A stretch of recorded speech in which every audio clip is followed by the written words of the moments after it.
Good afternoon, everybody. Welcome to another 4 p.m. Second Look Bible Study, where a second look always takes you deeper into God's Word.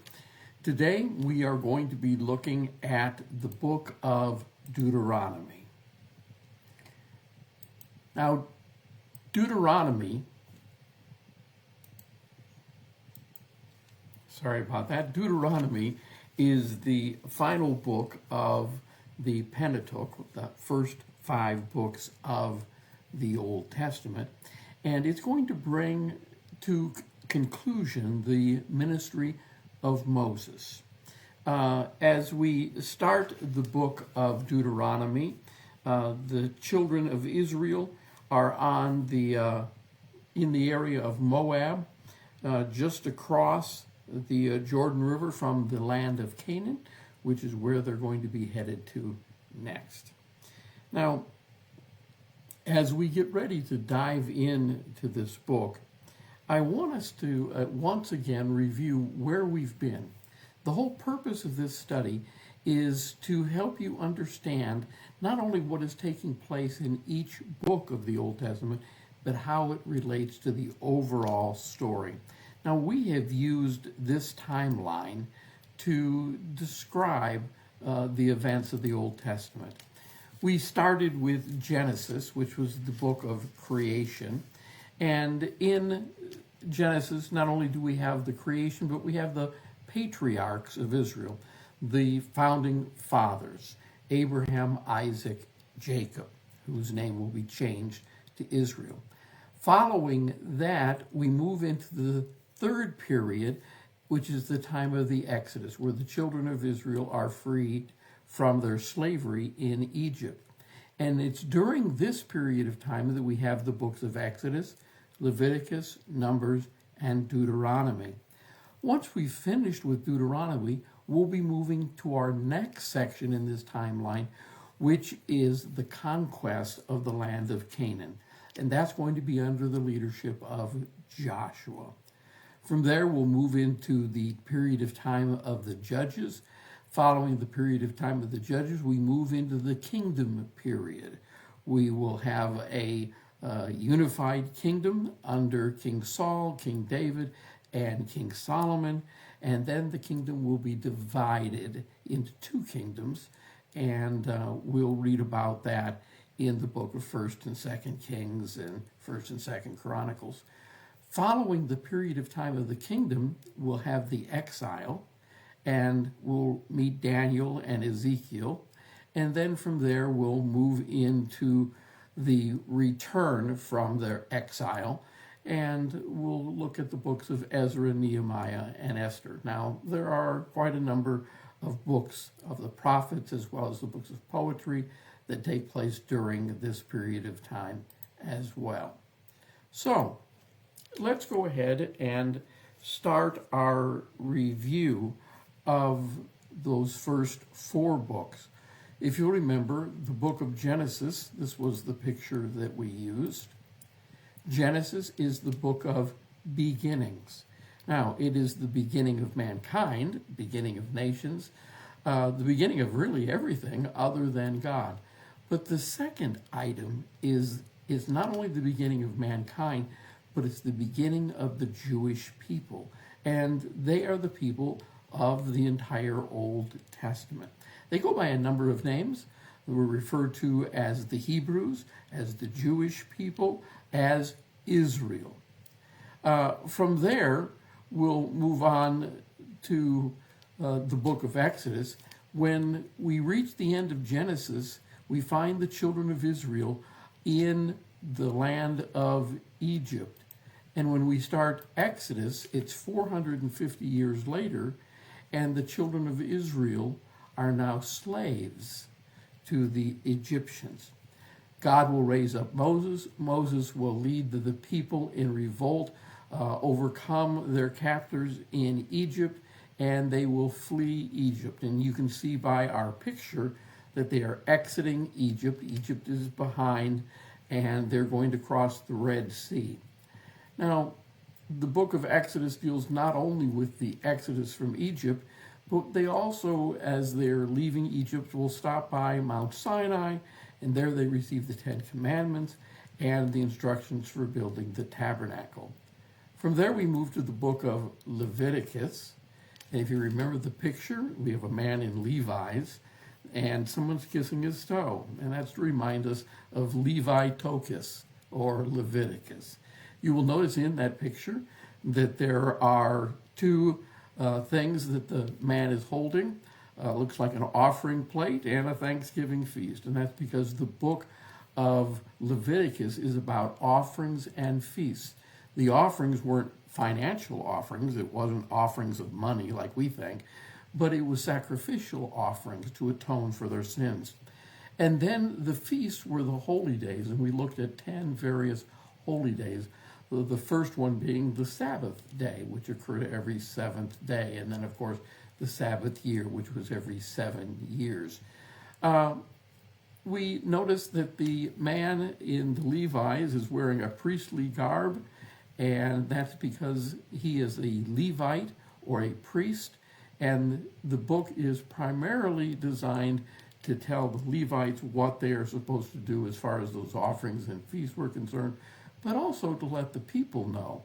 The whole idea behind the book of Leviticus is how does an unholy people approach a holy God? And that's really the subject matter of Leviticus. Now, the book of Numbers is next. And the book of Numbers talks about how the children of Israel will wander in the wilderness. You see the numbers in our picture there? They're blindfolded and they're wandering aimlessly throughout that desert area or the wilderness. Now, they had to wander in the wilderness for 40 years because of their disobedience. The book not only is about counting how many people there were in Israel, but it records the number of times that the children of Israel rebelled against Moses and rebelled against God. And as a result, that entire generation that didn't trust in God would wander in the wilderness until they were dead, and it's their children who will be entering in to the land of Canaan. So, that brings us to the start of the book of Deuteronomy. I stated in the introduction that the book of Deuteronomy starts in the land of Moab.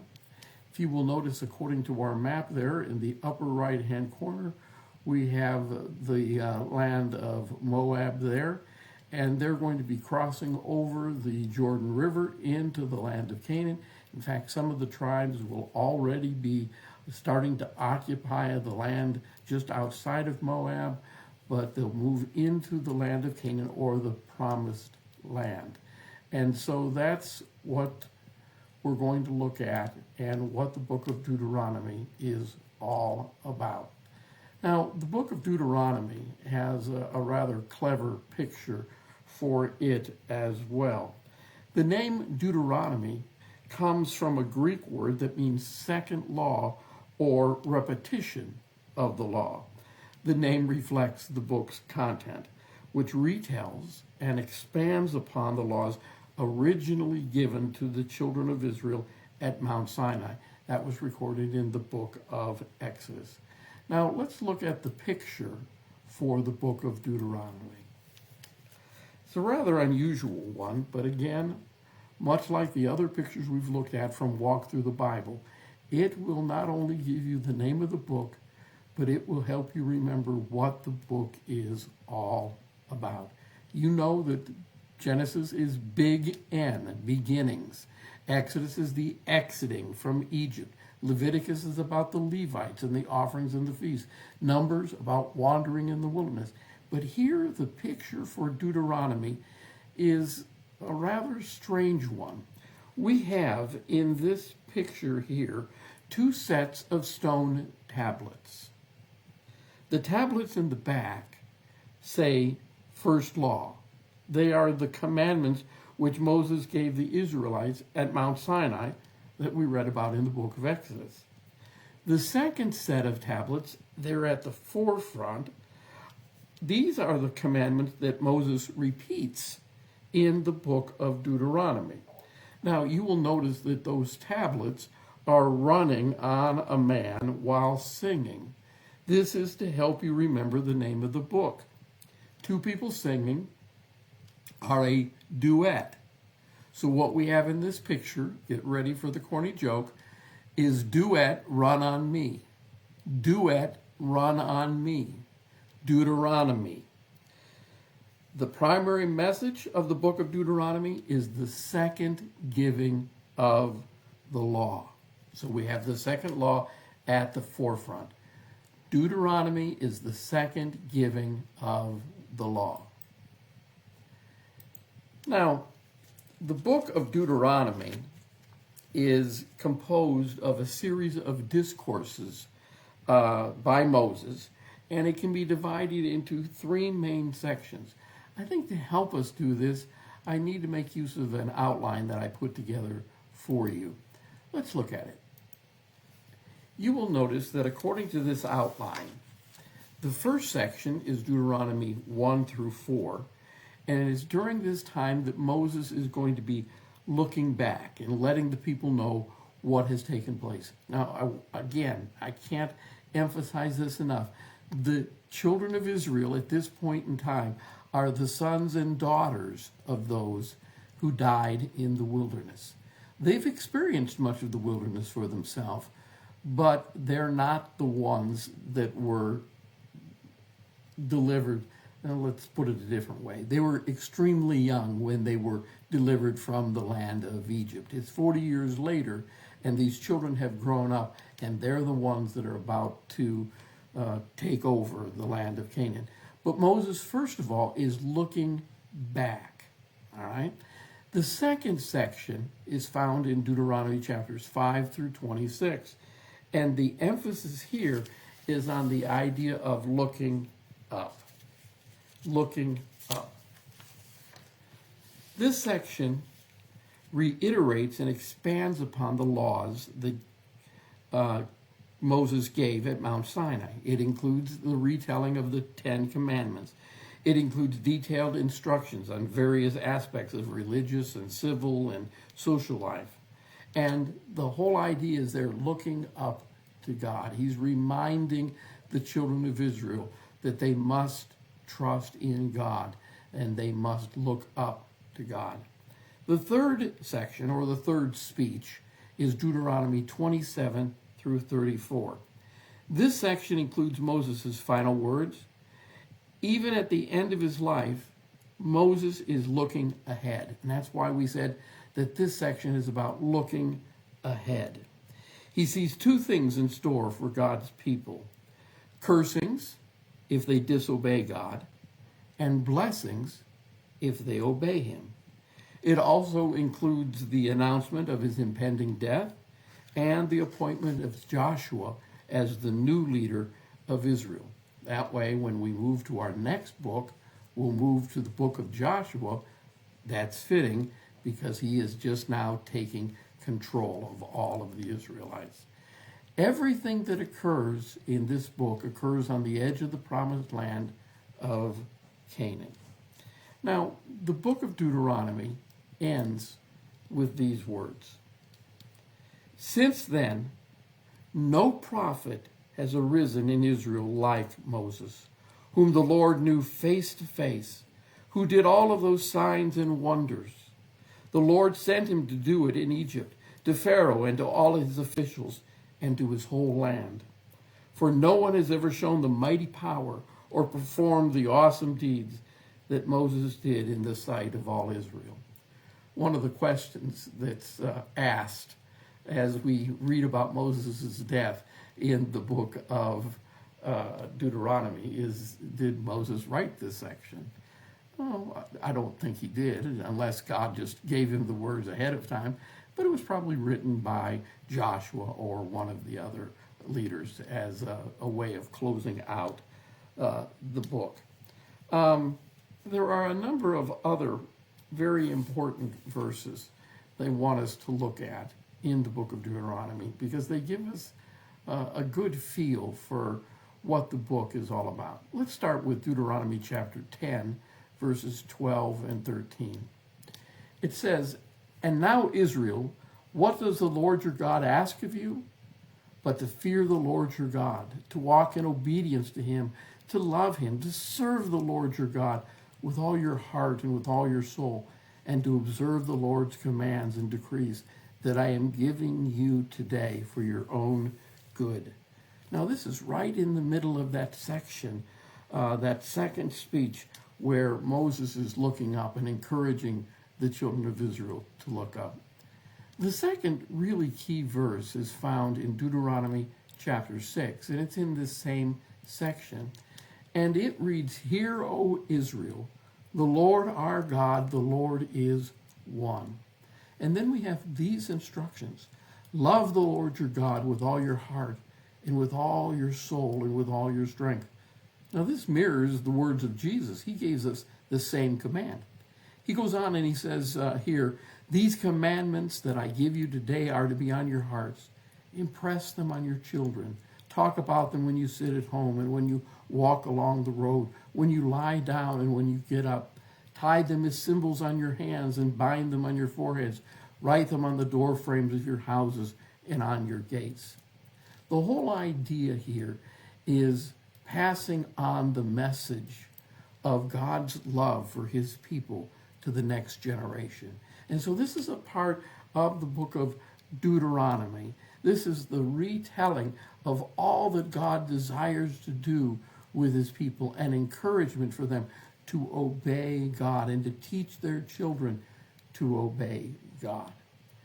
The next passage that I want you to examine with me is Deuteronomy chapter 30, verses 19 and 20.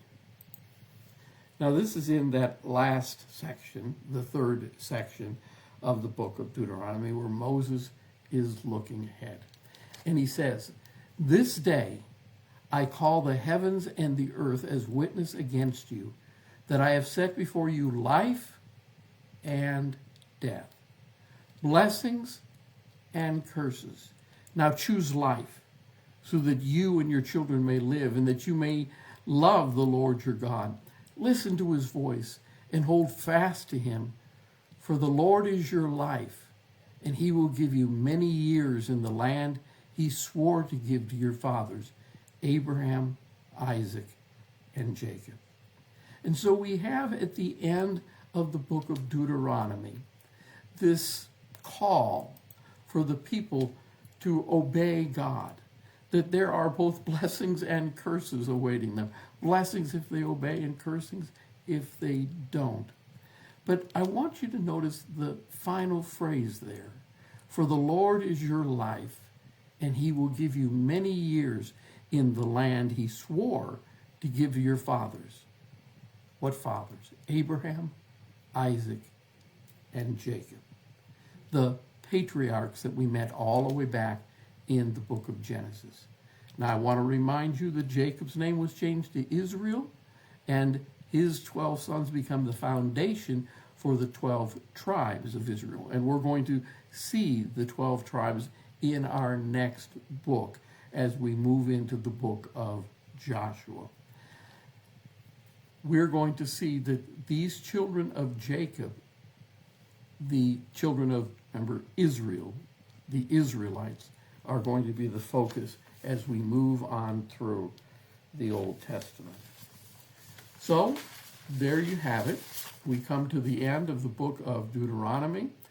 Again, I would like to encourage you, if you've missed any in this series on the Pentateuch, the first 5 books, that you go to the YouTube channel, which is www.youtube.com/JimSchaefer8933/playlist, and look for the series on understanding the Old Testament. When you get there, I invite you to not only like the videos that you watch, but also subscribe so that you can be alerted anytime a new video is dropped. I do share this live on Facebook every single Tuesday. I invite you to return and be with us next week. I want to thank you again for being with us, and hope you all have a wonderful week. And once again, thanks for watching.